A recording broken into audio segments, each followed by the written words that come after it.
final version of my air ride. I'm gonna go over everything that I've changed. It's pretty much finalized, and I've been driving around like this for a while and loving it.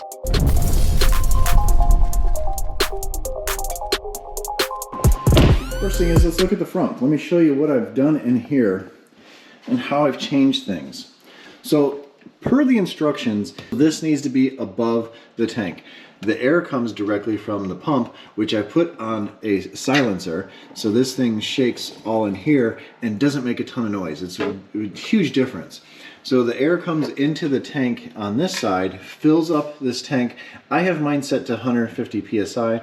You could run it at 200 psi. I don't think it's necessary though. You can go up to 200, but it just takes longer to fill up, and I'm really not adjusting the air that much, so I don't need a whole ton of air.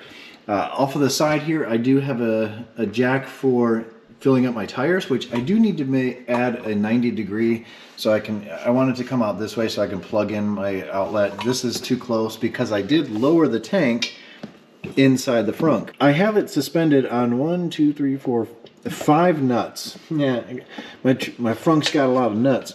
But I got a long bolt and I suspended this up on 5 nuts on all 4 spots. So this is nice and solid. Before I had an L bracket and it was bouncing around a lot. I didn't like that. Plus I needed room for the lines. So out of the tank, there's an air line going into this water trap. Now water gets trapped in here before it can go into here.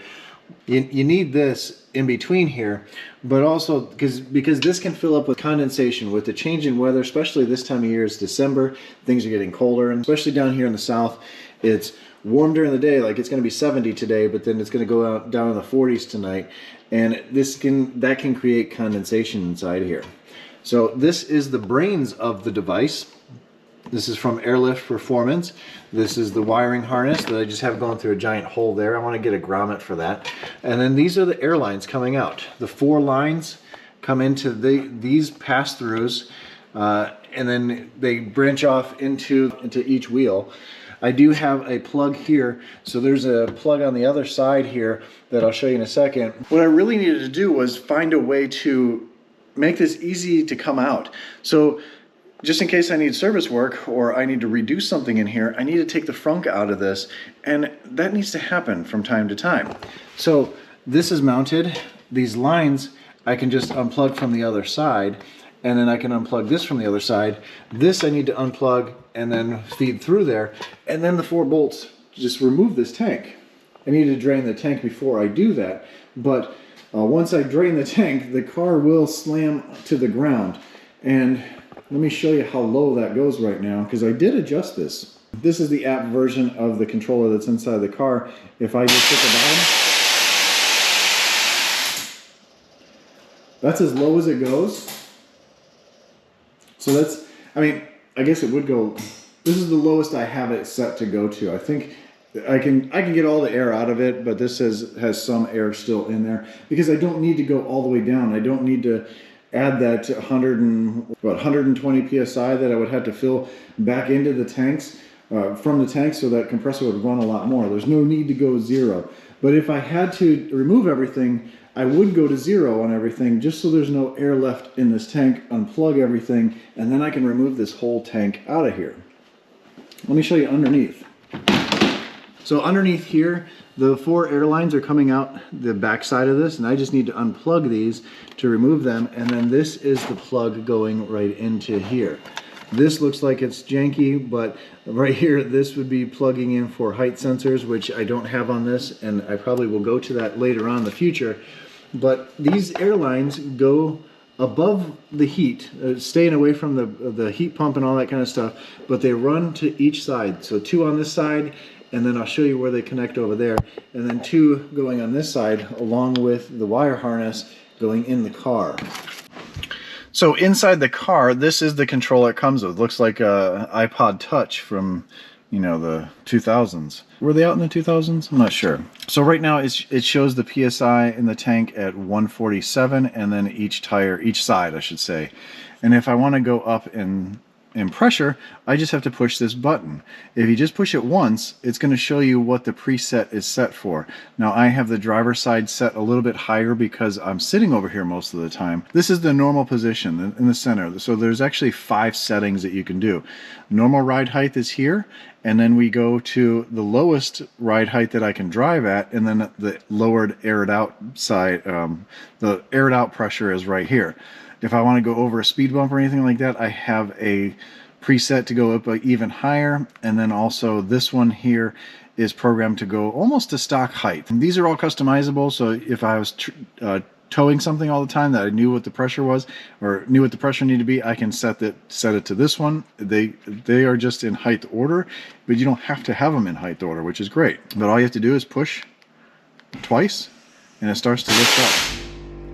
And you can barely hear the compressor. The compressor was very, very loud before, and it sounded louder than a V8 engine in there. With that noise cancellation system in there, it works so much better.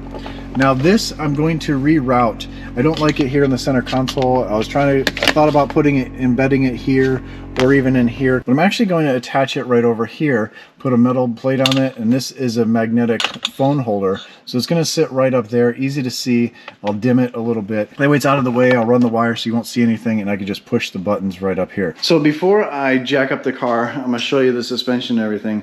I want to talk a little bit about the noise cancellation, or the sound vibration that this thing produces. Right now, it's on these isolator things, which actually helps out quite a bit. There's really soft rubber boots here, along with some springs, and this allows this to shake. If it's bolted directly to the tub here, it's going to create just a ton of noise and a bunch of vibration. You feel that in the steering wheel. It's terrible. Not only did I do that, but I also took some Dynomat, some noise canceling material.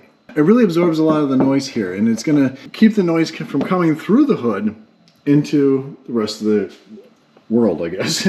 But I also wrapped it all the way around the tub here as well. So this whole plastic liner is filled with the Dynomat, and you can actually, it's sticky, you can feel it through there because that was a hole from before when I had a compressor in here for off-roading. The only thing that doesn't have it is the back of this, but that was a little more difficult. I have a bunch of this Dynomat stuff that I'm going to use in the wheel wells to quiet that down in a future, I guess, install video, because so I do notice that there is a little bit more noise because you have a soft bag, and it's kind of acts like a speaker from road noise. It could also be the tires that I picked. I didn't get the foam inside the tires. I went with some Goodyear F1s, Goodyear Eagle F1s that don't have the foam inside. I went with, now these are custom wheels from Signature Wheel. That's why I'm wearing the sweatshirt. But these are 265, where are they at? This is a 265/35/21. I went with a little wider than what I had before because I wanted to fill up this. There were 255s before,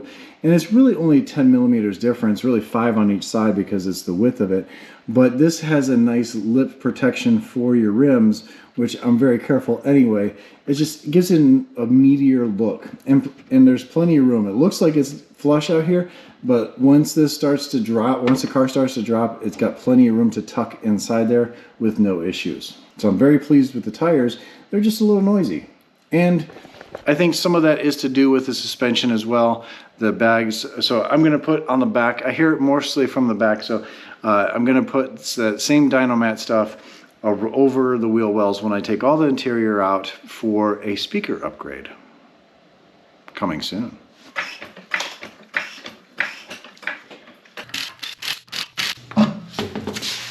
So this is inside the wheel well of the driver's side, and that right there is the bag. It's full of air right now, and it's really hard, but that is full of air, and that's what raises and lowers the car. It's on a regular suspension coilover system, but this is not a coil. It's an airbag instead of that. That threaded line right there is protecting the air line that comes over here and down into here. I'm not going to take this off, but right in where these brake lines go back, there's a channel all the way to the back of the car, and that's where I have the air line run. Basically, inside of all this is very protected. A lot of people run it inside the car, especially in colder climates. You want to do that so there's no condensation in the line there. But here in North Carolina, it doesn't get really that cold. This is the rear line here. The front line is this right here with Teflon tape that goes right into the base of the bag, and then it comes up and around. And this is a steel braided line.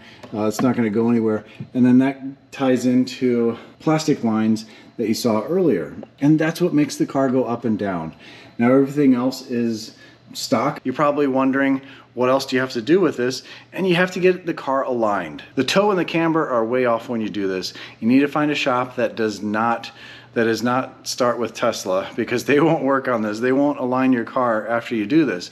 There's a place in North Carolina here in Denver, just on the other side of Lake Norman from me. AutoHaus works on a lot of European cars. I ran into them while I was down in Florida checking out Electrify Garage in Ocala, Florida, and he was getting trained there. So I spoke to Bernard, and he was like, hey, I'm just on the other side of the lake. I want to start working on these. This is the future. So thank you again for charging it a little bit.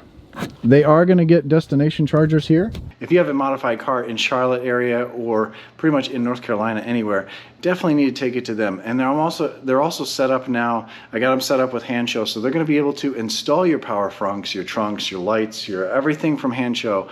They can install it there. Just click the link down below, check them out. They also have the replacement lithium batteries, so you get rid of the lead acid, old technology. It has a 4-year warranty.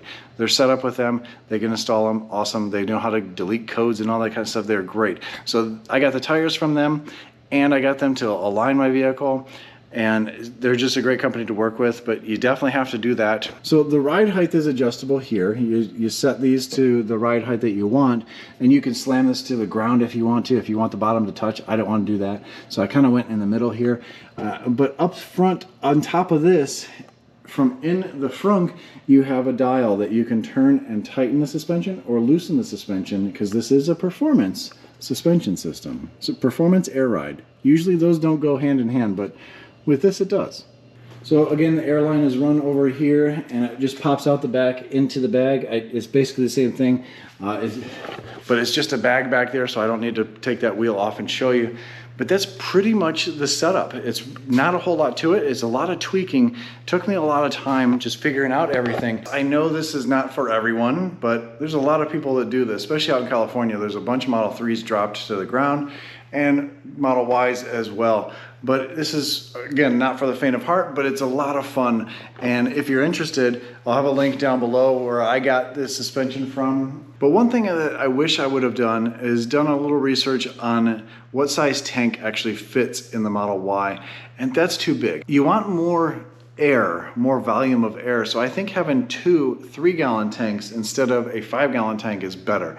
Yes, there's another gallon there, but it's just, the tank's too big, and I would like to have a smaller tank, and I think that's a better way to go. You could do 1 3-gallon tank and just pump the PSI up a little bit, and it's like to having a larger tank. That one's too big. Definitely get a smaller one, but definitely make sure you have the control box above. That's what I've learned. And well, that's what the directions say to do. There's so many people online that show the controller below, and you're probably fine with it because of the water trap. You're probably not going to get any water into it, but I didn't want any issues with it whatsoever. So this is the way I did it. Maybe, you know, if you're in California and your weather doesn't fluctuate at all, that would probably be a fine setup for you. And one thing you notice, you don't have to do anything to this setup to jack the car up. Yes, this is an air suspension, but unlike the Model S and the other cars that come factory, they have height sensors so it knows where it's at. The reason you have to go into tow mode to jack the car up is it takes out those height sensors, so it doesn't matter, it stays at that pressure. This is just going to stay at that pressure until I get those height sensors. And those height sensors are kind of crazy because they'll be attached to something. I don't know where they'll be attached to. Probably back here and attached to this over here, so it knows where the car is because that goes up and down. It's a little bit more tricky setup. It's not that much more money, but I probably will do that in the future, because what's really nice about that is, like right now I have it set to pressure, and that's a certain height. With the height sensors, you set it to the height that you want, and then say you pick up your kids, or you go to pick up your kids and then they bring a couple other extra kids with them plus their gear, and you throw a bunch of stuff in the back, you have so much more weight back there, that's gonna sag, it's gonna be a little different, and that's when you need to pump up the pressure. You need to be mindful of that. So with the height sensors, it doesn't matter. You put stuff in the back, go get some mulch or something, the car is just going to automatically adjust to that. So that's the good thing about the height sensors, but most people go with the pressure sensors before you switch over. And what's great about it is in the controller, you don't have to do anything else. You just, you don't have to buy a controller or anything. You just switch over to height sensors in the controller and everything just works. That's what's good about the Airlift 3P or 3H systems. If you're interested, check them out. If not, thanks for watching. As always, stay awesome, stay positive. I'll catch you on the next one. I'll see you.